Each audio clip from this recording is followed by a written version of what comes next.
Hello, everyone, and welcome back to the Not Content Podcast as we start another month here. It is the first Tuesday of the month, so of course we are going to be doing the right match. However, we are not watching just one match. We are watching a 1-hour documentary called Andy Kaufman, I'm from Hollywood. It details the feud between Jerry Lawler and Hollywood actor / pro wrestler, I guess, Andy Kaufman. And we will be discussing the film biopic Man on the Moon starring Jim Carrey. Jim Carrey is very much the focus of this month, August, as he has a number of significant anniversaries. It is the 25th anniversary of Man on the Moon. Next week, we will be doing our first triple feature. We will be discussing Ace Ventura, The Mask, and Dumb and Dumber, all coming out in the same year. Jim Carrey, one of the biggest years of all time in the history of Hollywood. We will be discussing all of that next week, and then in 2 weeks we will be discussing, of course, the 20th anniversary Eternal Sunshine of the Spotless Mind. But first, of course, we have this Andy Kaufman biopic. We're going to get to that shortly. Brian, first of all, we are going to discuss I'm from Hollywood, and it's really fascinating to me that we have this Memphis territory that feels like it's its own world in so many ways. It is kind of the last territory standing. World Class basically was done by 1990. AWA done very shortly thereafter. Of course, WCW, Jim Crockett Promotions was dead, but you still had WCW floating around. You definitely did have a couple of territories kind of breathing barely, but Memphis really was the last territory standing, and I have to believe that so much of that has to do with the unique atmosphere of the Mid-South Coliseum. But you also have somebody, Jerry Lawler, who is a very problematic individual, and I'm not going to sit here and pretend like he isn't.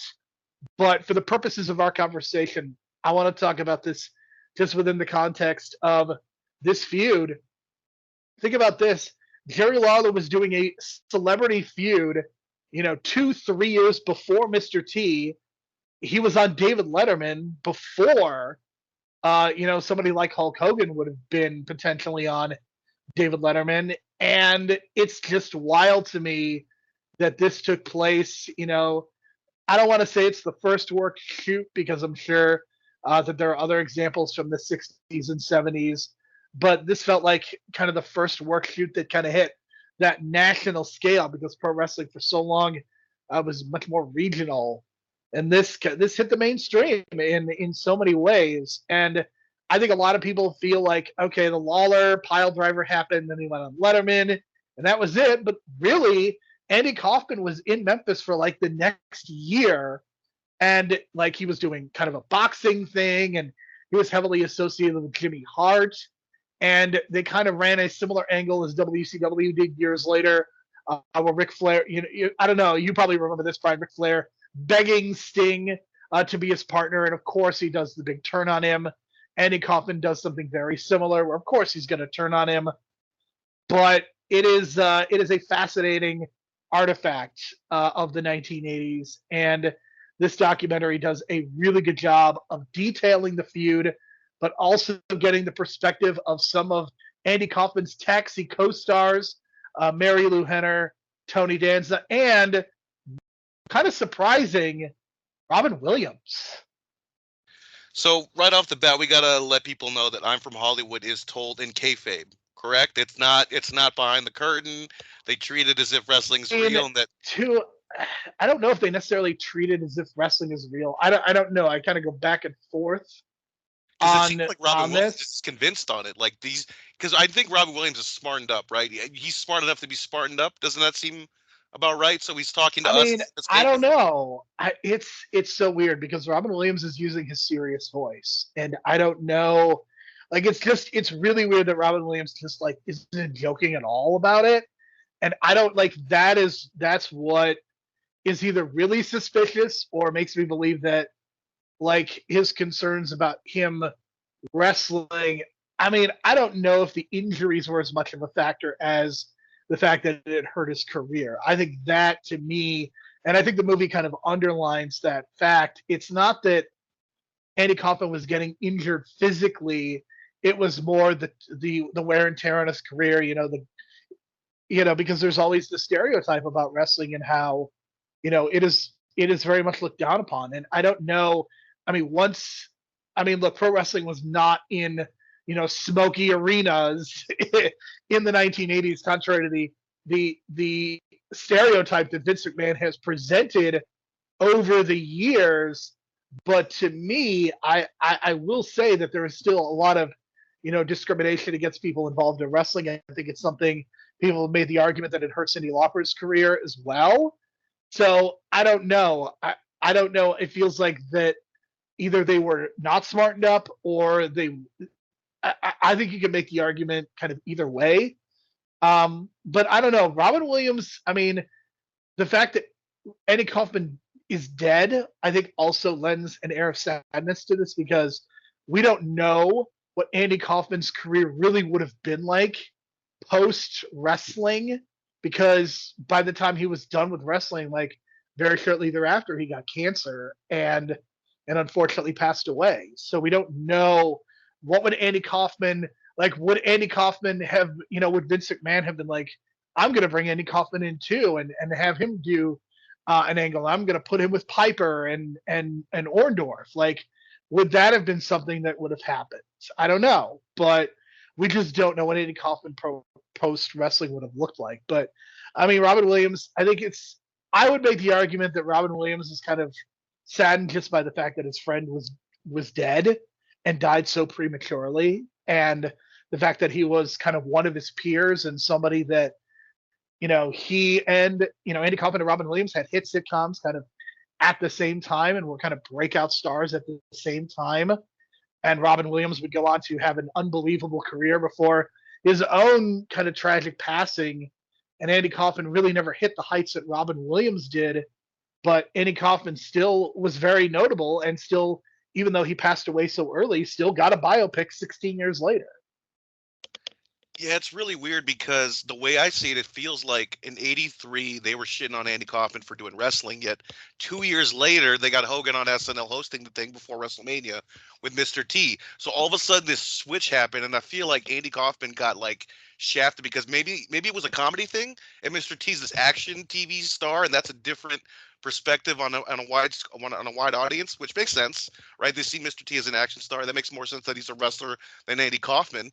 But it just feels like he got shafted because with this whole thing about being rejected afterwards, after he was doing wrestling by Hollywood, and not getting roles and stuff like that anymore, and Taxi that wasn't his fault about getting Taxi canceled, but like it just felt like I don't know, he just missed the boat by like 2 years. Because I was having the discussion with my buddies too, like we love Andy Kaufman, a lot of my wrestling friends, because we're old school, and we keep thinking, yeah, him and Piper would have been unbelievable. Like, what if it was a handicap match, Mr. T and Hulk Hogan versus Andy Kaufman, Paul Orndorff, and Roddy Piper at the first WrestleMania? That would have still been an incredible, box office attraction. And then, of course, you build to an Andy Kaufman Piper type feud because that's what the money would be, because that's exactly what kind of like the same vibe that the Lawler feud was. But yeah, it just sucks, man, because I feel like he really missed the boat by just like 2 years. And it would have been an incredible run because I could easily see him going all the way to like through the golden era with the WWF as like this Hollywood guy that turned like manager / part wrestler. Imagine like the interactions with him and Bobby Heenan and the most non-PC things they could have said in the 80s compared to what, because Bobby Heenan is known for saying the most non-PC stuff, and it's just ridiculous and funny. Very old school comedy, definitely not stuff you can say today, but that's what the whole intergender wrestling gimmick he was doing, that Andy Kaufman was doing. It's all these things that Bobby Heenan was saying about women. It was like word for word what Andy Kaufman was saying in Memphis, and they probably got it from other heels. But I feel like with Bobby Heenan's doing that from a position of being in the broadcast position or as a manager, and I don't know that like that wasn't his overall thing. Like Bobby Heenan in the WWF and even the AWA, like that was about Hulk Hogan and trying to win championships and stuff. And I have no doubt that he did say some of those things. And, he would make references to Tito Santana and tacos and all that stuff. But it was, and look, it did happen, but with Andy Kaufman, that was his gimmick. Andy Kaufman's gimmick was wrestling women. And from in reading about what actually happened with SNL, it was definitely the women's wrestling part. It wasn't necessarily the Jerry Lawler feud, but it was definitely that element. I also want to point out that in the movie, it's presented that Lorne Michaels is the one that did the poll. The poll was real, but that was during a time when Dick Ebersol was in charge. Isn't that the ironic thing too, right? And yes, who entered the WWF into the modern era, as you said before, Dick Ebersol. Yeah, I mean, it's very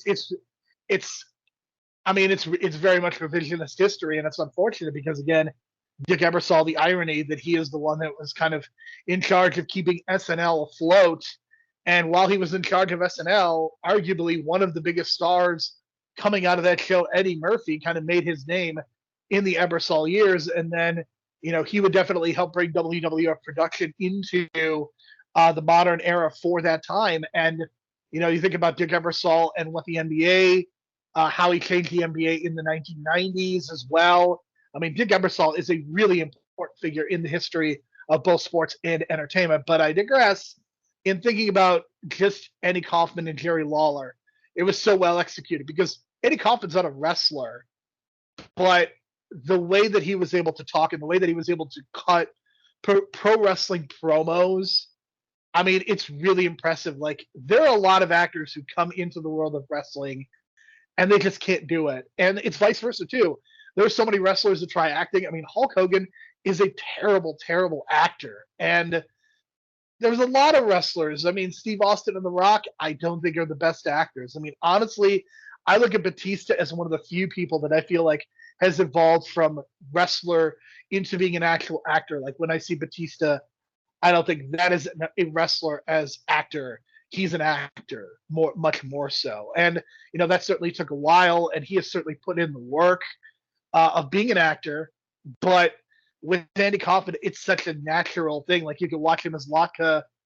I mean, he's tremendous in that role on Taxi, as we did talk about in one of our Christmas episodes.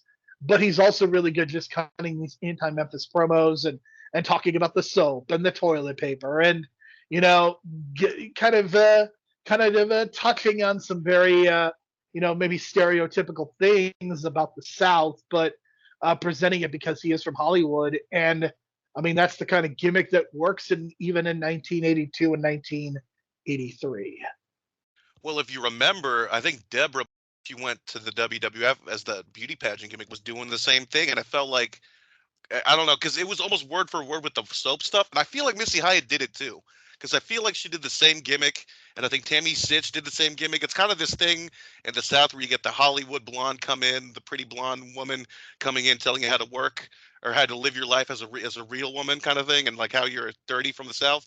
That's all from these Andy Kaufman promos. I'm sure there's another heel that's done it in like the 60s and 70s, obviously, but it just feels like Andy Kaufman really studied the game and knew how to get under people's skin. And it just seems like he lived the life of kayfabe without like knowing the term, because it felt like he was a natural person. Like, it was natural for him to go to wrestling more so than entertainment and comedy and stuff, because he just has this naturally built kayfabe wall that like old school guys have. Abdullah the Butcher, Terry Funk, Iron Sheik, all these guys played kayfabe in public, you know what I'm saying, to maintain their character. And that's exactly what he did 24/7, it seems like, in front of the public.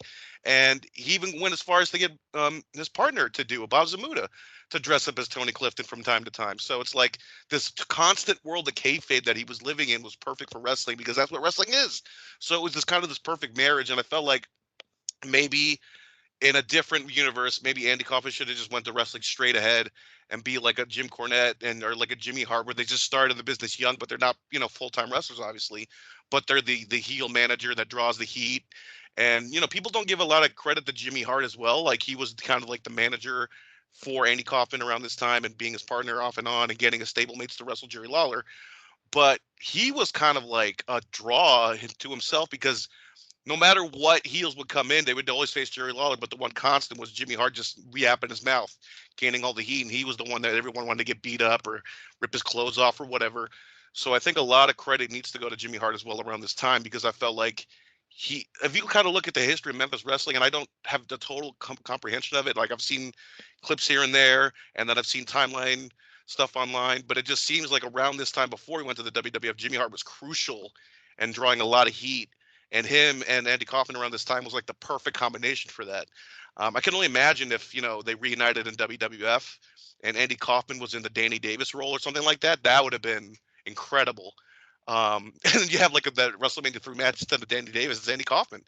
But yeah, a lot of what ifs, and it's unfortunate because I feel like I don't know, like I don't see Andy Kaufman really working well in the Attitude Era, but the golden age of the WWF just seems like that prime area for him that would have been perfect, and then just kind of retire into the sunset. But unfortunately, got cancer. I have theories about that. I don't know if it's like that whole thing about like old comedy clubs with the smoke and stuff, and he claimed he'd never smoked, but maybe it's just one of those rare things. And I've heard stories about people getting rare kinds of lung cancer even though they don't smoke. It's just unfortunate with the timing because it just felt like he was on this great run, got rejected by his Hollywood friend, not rejected by his friends, but just Hollywood in general, and then unfortunately got the cancer. So he didn't really have that second run in it. But this initial run is pretty good, and this documentary really covers it well. But they purposely edit things out of order because it's a documentary.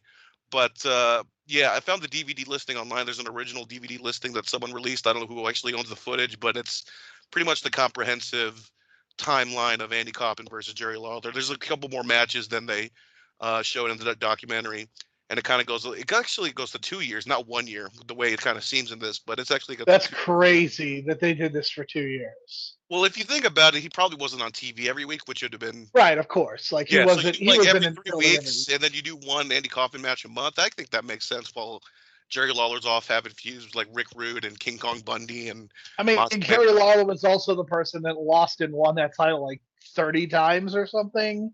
Yeah, so it didn't matter if he had the belt or not. It was just it was the special attraction of the month kind of thing, and that's kind of how the feud like that gets stretched out. And I do like it when bookers have multiple feuds on a hot babyface because it kind of extends things a little more, and you can extend the feuds for both. So again, Memphis Wrestling was kind of the last man standing, just in terms of just being around for as long as they were. I mean, how long was it? They were around until 97, 98? The Rock was in developmental there for 96, early part of 96 in Memphis. Yeah, I mean, I think the USWA shut down around 97, 98, and I know that that Memphis territory did go on for a little while after with the WWF, but I mean, it's just remarkable that really the only reason they died is because Lawler kind of left and got too old to wrestle on a full-time basis.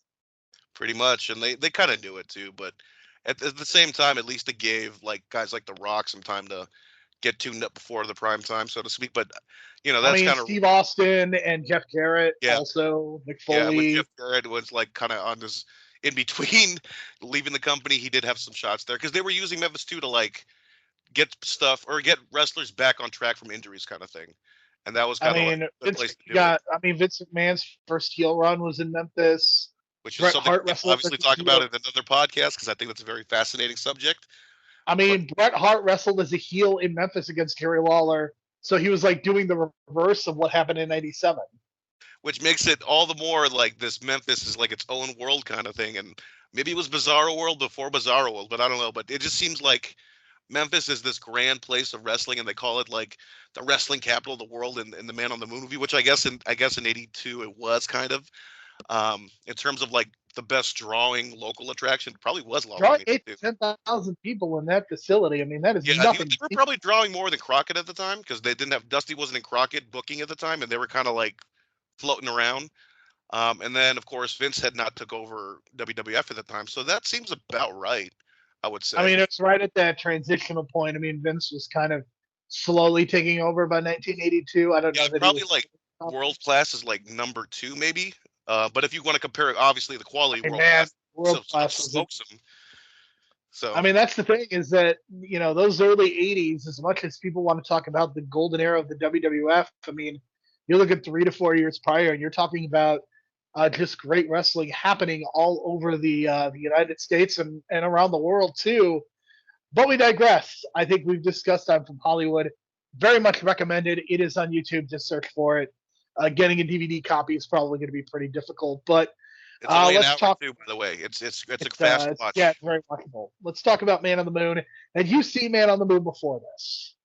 Oh yeah, I saw it in theaters. I rented it again on VHS.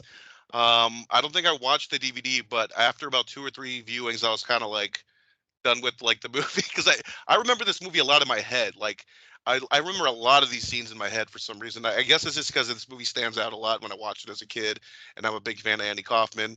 I just haven't watched it recently, but watching it recently, it does kind of remind me of like the last third of the movie. The third act doesn't. I don't know. I know it kind of falls flat. I know Andy Kaufman dies and all, but I feel like they could have done it a different way, and they kind of, from It's a what I bit read, anticlimactic. I will yeah, say, they switched some things Milos around. Forman. Think about Milos Forman is, I mean, he has done three biopics: Amadeus, The People versus Larry Flint, and this one. And I think Milos Forman is a really good director, and I really hope that we could talk about Amadeus at some point. I think this documentary or this movie is excellent in that you get a lot of really good performances. I think you get some really fascinating moments and just really try to put over who Andy Kaufman was. And I don't know that you can capture the insanity that is Andy Kaufman in a 2 hour movie. I think they do about as good of a job as they could possibly do. There is also a Netflix documentary about Jim Carrey. Have you seen this before? The Jim Carrey kind of playing and becoming Andy Kaufman, and in many ways, like embodying just who he was in negative ways. Yeah, I've seen parts of it. I've not seen the whole thing, but I've heard about it and I've seen some of the clips online. Very much, what's the term? Kind of acting, like Method acting, which I method think acting to the I hate it. extreme. We've had our discussions about it. Jared Leto, those kind of people. But yeah, Bullshit, and I hate that stuff. yeah, Like he just took it too far. it's an excuse to be an asshole. That's always my thing. Is that you're just using it as a pretext to behave badly. I agree, and it just sucks that his castmates kind of felt that way. And I don't know if Andy Kaufman actually gave off that vibe. That's the troubling thing. Is like, I don't know if Andy Kaufman was that kind of asshole, but he was an asshole to like certain people, obviously, just like audience wise. Yeah, I mean the thing is that here's the thing: Tony Clifton very clear, like he legitimately was kicked off that taxi set. I don't know if Andy Kaufman was behaving like that for 5 years. Would that have been sustainable? I don't know because I mean, yes, he was a breakout character, but he wasn't necessarily the star of the show. So I don't know that he necessarily could have gotten away. I mean, it is certainly possible. I don't want to rule out the possibility totally, but I think it would have been really hard, especially given how successful that show was and given the stars, Tony Danza, Judd Hirsch, Danny DeVito, arguably bigger stars at that point. Yeah, and it's kind of interesting that like Jim Carrey's known for like method acting, and sometimes like if you like listen to his recent interviews, he's really into like spiritual stuff and like kind of like uh you know existential kind of shit and talking about that kind of stuff and like uh, let me tell you something a Hollywood actor will never tell you, that kind of thing. And it just feels like maybe he read too much into the kayfabe and maybe went too kayfabe with it. You know what I'm saying? Like maybe he went too like, oh, this is what Andy Kaufman was really like, and then everyone was kind of telling him like, no, you got to step it back a bit, and then he just doesn't listen because he's in method mode, so to speak. So it just kind of feels like that, where he kind of went overboard with the performance, right?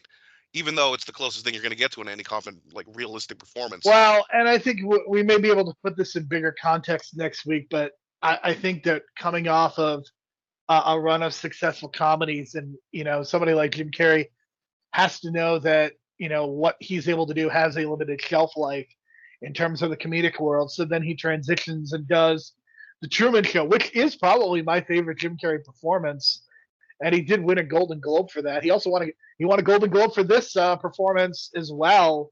And I mean, I think he's really excellent playing Andy Kaufman, but I think he's very clearly trying to evolve his methods, and I think he had he had some mixed success in terms of, I think he got the critical community behind him, and I think he got credit by those people for having really good performances.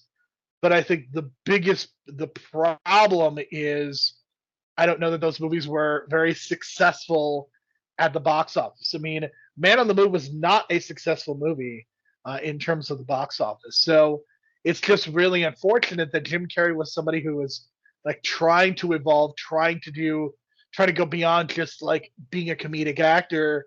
And I don't know that he got the credit that he deserved for the great performances that he would have too. Yeah, he jokes about that in that Golden Globes. Was it what speech was that? The Golden Globe speech or the Oscar speech? Where It's he the made fun of second the one fact. because he won back-to-back Golden Globes and he called Oh himself no, a comic. okay, yeah. So then he was joking about it on the stage, and then everyone was kind of like laughing about it, but he kind of like seemed serious about it, kind of thing. And I get it, man.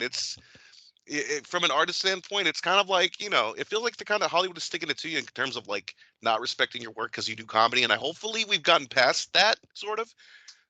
I hope, because I mean, Bill Murray finally got an Oscar nomination back in 2004 or 2003.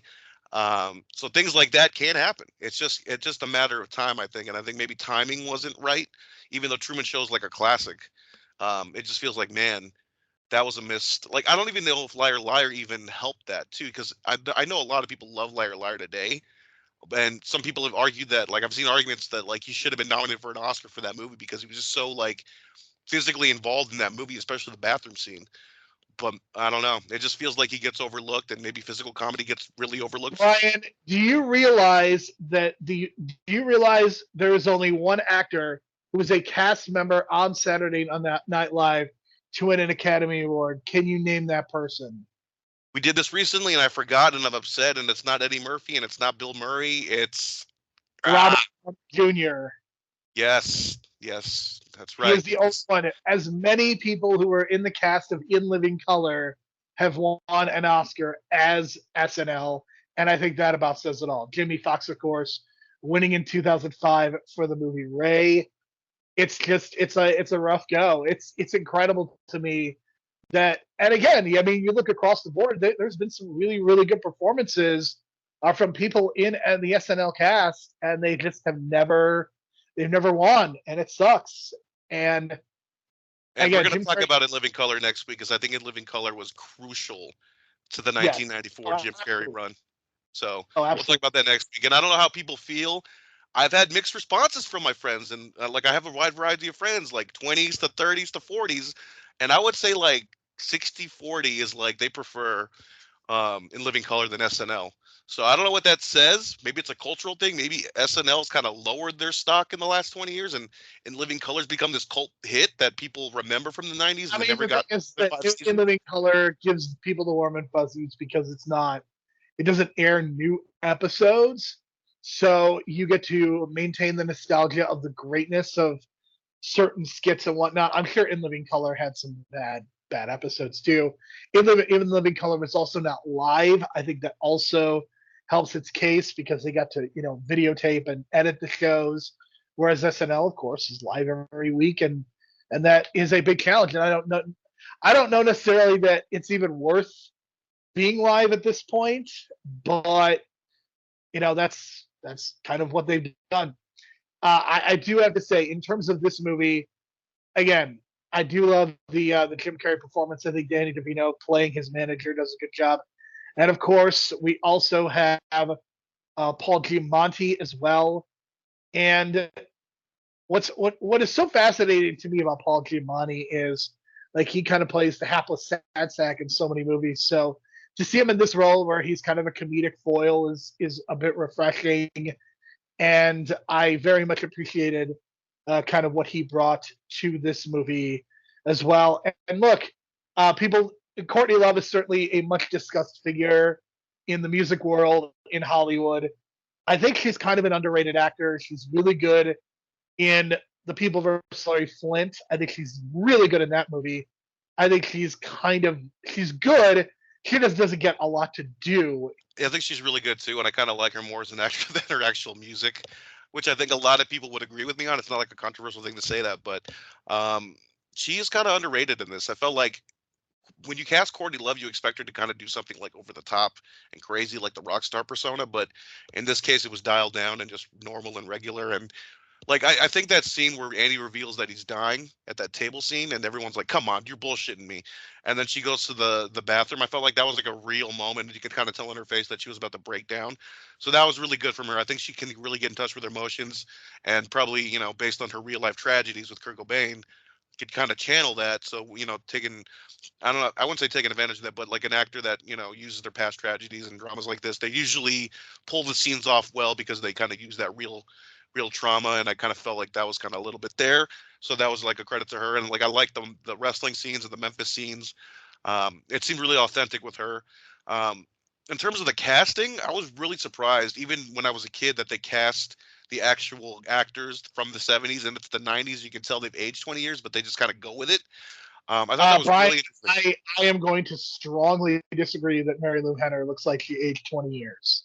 I am fervently Okay, going maybe to. not her, and maybe not Christopher Lloyd either, because he just kind of looked the same. They kind of just dragged him out of bed, and he kind of looked the same. I mean, Christopher Lloyd, there's a reason that he can play Doc Brown old in 1985 and then middle age in 1955. Like, there's a reason, but I mean, Mary Lou Henner is a part of a very special club, the Then Now Forever, and I'm not talking about the WWE version of that. I get you, man. I get you. And even in the documentary too, she still looked the same. She has a part in the '89 documentary we just It talked. is remarkable, Brian. Yeah, It is. still looks good. Still looks good. But it was just weird because and they didn't get Michael Richardson, which I thought was weird, and they replaced him with Norm Macdonald. And they didn't even say it was Michael Richardson, right? They just said they didn't even mention the name actually from that. They didn't even mention the name. Yeah, the scene on Friday, the live TV skit show on ABC that was kind of like a rip off of SNL, and they did this and thing. it seems like they had a fight. The director. If that skit is any indication, that show sounds fucking terrible. Yeah, I don't know if they purposely wrote the skit to be bad. I don't even know the history of it, but it just seems like Andy was pissed off with what they gave him, and he just called an audible, and the director kind of had to agree with him, and they just went with it on live TV, and it just kind of got really out of hand. But that's one of the more famous incidences of Andy Kaufman on live TV, along with the Jerry Lawler incident and some of his SNL stuff. But yeah, it was just a real like shocker, and then they said it was a happening or like a hoax. And to this day, people still say they don't know because some people were in on it or not. It's very wrestling, man. That's why I'm like Andy Kaufman. I mean, it sounds like it's a work that became a shoe. That's my impression of it too. That seems to be the story. It doesn't look like they're holding back. It's what I'm saying. Like usually in a work, in wrestling, like they're not, giving each other black eyes or doing really like hard slaps. The kind you would do in a bar fight. This looked like two dudes who were pissed off at a bar fight kind of thing. And the thing is that we know that Andy Kaufman is a worker, so like he would know how to sell. I mean, his selling is really good. Like when he takes the suplex in the first Lawler match, I was going to mention that. It's as good as you will see. I mean, I think Jim Carrey does a really good job of it too. But I mean, Andy Kaufman's sell job in that first match, specifically more so. I mean, the pile driver is great too, but the suplex, I mean, he's just there. Like, he just takes it. Yeah, it's ass over tea kettle. Like, usually if you see this move in Japan, it's like a flat back bump, or the guy does it kind of like on his head, kind of like a Saito suplex kind of thing. But he just fucking ass over tea kettle and bent, and I was like, oh my God. Every time I see that footage, it's kind of like scary because you feel like he broke his back or his ribs or something, but he did not hurt his back or ribs. So good for him, man. Very all Japan, New Japan type of bump. Very like if you ever watched Vader versus Inoki in 1996, I think it is, the opening of the match, Vader just throws him in German and Inoki lands on his neck, and everyone just starts freaking out thinking he's like seriously hurt, and that was the vibe that kind of gave off. And I mean, I like the way that it happened in real life. I don't like the way they shot it though. Because I think the stuff where they film in Memphis, like the Coliseum is not lit properly. It looks too much like it looks like a Los Angeles. It looks like the same building they shot Spider-Man. Let's just be real. It just doesn't have. And it probably is. And the lighting is too dark, even for Memphis. Like Memphis, they'd have the best lighting, obviously, but still, like you could see the ring like really clear, and it was a. I will say, I think in 2024, I think they do a much better job with it because I'm sure they could use some CGI magic, and they would probably make it like grainy and stuff. Yeah, I think this is where Iron Claw and Man on the Moon get the similar vibes for me. Is these wrestling the way they shoot the wrestling. And it's just weird too. Like, I don't know if Lance Russell just didn't have it in him to be the announcer for the movie, because he was the announcer in real life, the ring announcer. But I mean, part of me was consider. it's a political thing. Like WWF, I'm sure had to agree to let Lawler do the filming and whatnot. So maybe it's like get JR a paycheck with this movie too. I don't know. That's what my gut is telling me, that this is kind of a more of a political move than anything else. It just kind of sucks because I mean Lance Russell is the voice of Memphis, and I love Jim Ross, but it just when you watch I'm from Hollywood, you hear Lance Russell's commentary, and then you hear Jim Ross, it doesn't sound the same, and that's not. I want to Yeah, hear I Lance would say Russell. Lance Russell's more of like the Vince Scully of wrestling, where it's like he's got the I same think that's tone. absolutely the case. Yeah, it's like the slower tone. Not everyone can be Marv Albert, you know what I'm saying? Or who's that NBA guy that everyone loves now? I forget his name, but he calls the best Kevin Harlan. Kevin Harlan. Yeah, not everyone does that pace, you know what I'm saying? But if you do a slower pace, like an old school kind of announcer, you draw the audience in a different kind of way, and you tell stories like that. That's kind of what Lance Russell was. And then just seeing him in the corner, being the ring announcer, and now the commentator kind of rubbed you the wrong way, and then they take the mic away from him. But it was just kind of like, oh, he's right there. But but we only know that as a hardcore Lance wrestler. Russell's really good. I remember anytime I watch Memphis footage, my favorite moment of Lance Russell's is just before the MT Arena match, and he's smoking a cigarette and he puts it out because he forgets the cameras on it. Thing. That It's great. Like, it's so real. Like we could talk about that another time, but that I don't even think it's a match, but it's a fun angle. It is a match. I mean, this is where Terry Funk, quote unquote, loses his eyesight, and he references in promos for the next 40 years. Anytime people ref in a match, I get kind of like, is this really a match with no, because there are some matches that are stipulations with no ref, and I just kind of feel like, is that really a match if there's no ref? That's just kind of a personal thing, but it's a fun watch for sure, and that's Memphis. If you're gonna watch it, I would definitely recommend watching their Coliseum match. It took place a few weeks before. Yeah, I mean that was first 5-star match. I think it's the first 5-star match Meltzer ever gave, and I know that people have their critiques of Meltzer, but I mean it's 5 stars for a reason, and I don't know that it gets. I think the wrestling part I think is okay. I think it could have been better. And look, part of it is watching I'm from Hollywood and then watching this, and they're combining things, and they're getting the timeline incorrect. But I mean, I think the movie is still good for what it is, and it is a high recommendation for me. This is one of my favorite biopics that's ever been made, because I think they do a very good job of nailing the essence of Andy Kaufman, and that to me is the Foreman is able to do. Like, he is able to take Mozart, Larry Flint, Andy Kaufman, probably three very unique human beings, and he is able to really get their essences across in 3 very different movies. Yeah, and I'm a big Amadeus fan too. I haven't seen People vs. Larry Flint since I saw it in like VHS in like '99 maybe. So I have to rewatch that one. But I loved Amadeus a lot, and I like this movie a lot too. I don't totally love it, but it's like really high. It's like a 7.5, maybe an 8 out of 10 for me, only because that third act gets kind of like slowed down, and then it kind of gets anticlimactic, and then gets kind of almost too sad, and then it kind of gives off the vibe that it's all a hoax. But we can talk about that another time. But just it was kind of, I don't know, some of the stuff that came out in the last 10 years, and that person pretended to be his daughter. I think the biggest issue is the Carnegie Hall thing doesn't feel earned. I think that's the problem is, what I read was that took place in '79, not in '84. Right. So, I mean, the idea is that he is this anti-comedian that just does things to amuse himself, and there's a disconnect between that and what happens at the concert in Carnegie Hall. And I'm not against the idea of building to Carnegie Hall if you're going to disrupt the timeline, but I think you need to build up the idea that he is actually entertaining other people and not just focusing on entertaining himself. Yeah, it would have made more sense if he was like doing this thing where he wanted to play Carnegie Hall all his life and never got the chance to, and then all of a sudden when he's dying he gets the chance to. But that wasn't the real life story, so they had to change it up. Obviously, it's just unfortunate, man, because maybe they should have just ended it like after the wrestling and not showing the death stuff, because I know a lot of documentaries have been doing that lately. The Bob Marley one did that. Bohemian Rhapsody did that.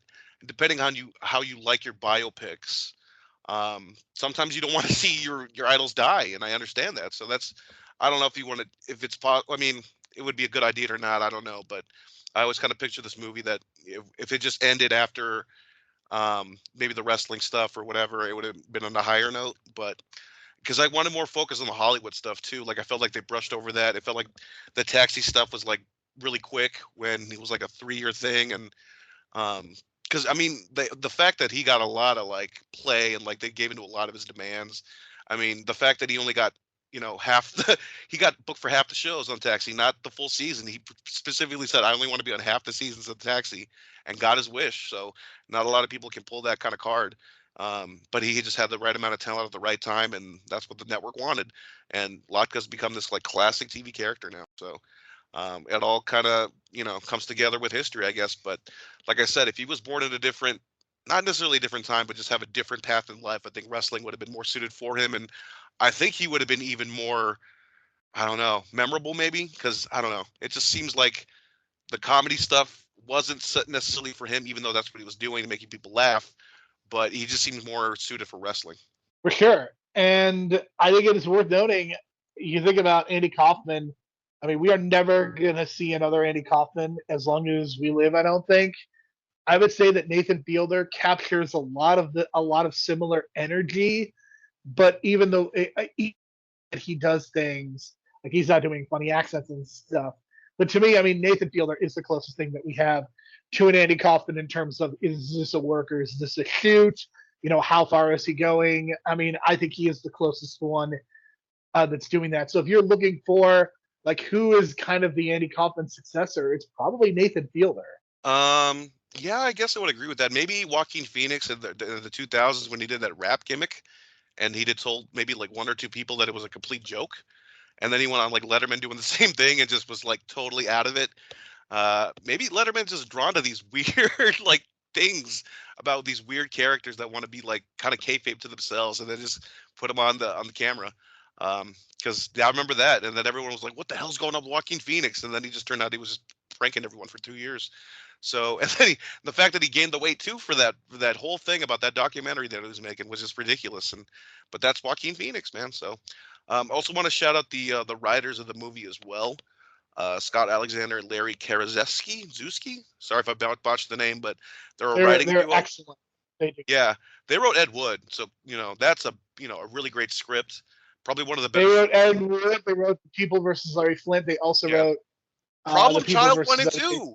And I know people don't even remember that, but Problem Child 1 and 2 are really good PG-13-esque PG like kids movies where the kids are trying to get Do you realize who was in? You realize who was in the first Problem Child? Besides John Ritter? Harry Von Erich. Really? Yes. How do I not remember that part? I haven't seen that one in a while. I remember 2 a lot with the little girl. Wild. Yeah, but Problem Child 1 and 2 is a good like throwback if you ever want to. I think they're on YouTube for free right now. Could be wrong on that, but then they also wrote People versus Larry Flint, so they're really connected with Milos Forman. And then 1408, I think, is an underrated horror movie, and they kind of adapted it, so good for them because I think that's one of the better Stephen King adaptations. So they have a lot of their good writing credits underneath them. Latest they did was Dolomite Is My Name, but that was also got good reviews. So they haven't done anything in a couple of years, but credit to them for having a good resume. Yeah, they're really good at what they do, and I think we've said all that we need to say. Some really good stuff with Andy Kaufman and Jim Carrey. Like I said, I think a lot of our focus was on Andy Kaufman. We are definitely going to focus a lot more on Jim Carrey next week as we are discussing, again, our first triple feature, Ace Ventura, The Mask, Dumb and Dumber. I got to be honest, I don't know that any of these movies hold up very well. What do you think? Well, my feelings on Dumb and Dumber already, so that revisit is going to be a little hard for me, but I think Ace Ventura is the one that sticks out the most for me. I did see The Mask in theaters, but for some reason, I am going to predict that we will end. We are going to. My prediction is we're going to say that The Mask is the movie that holds up the best of the three. We'll see, because I don't know. The Ace Ventura stuff I know has a lot of really controversial not The anti-trans, ending of that movie is an automatic disqualification in my mind.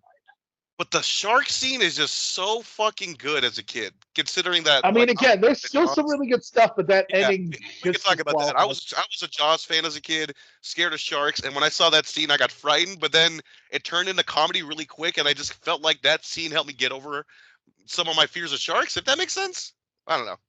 We can talk about it next week. Also, an all-time terrible athlete performance by Dan Marino too. He's just awful in that movie. Well, he didn't put the laces out. That's on him. Oh my God. Yes, so we will talk about that next week. For Brian, I'm Jerome. We will talk to you all next week for our triple feature.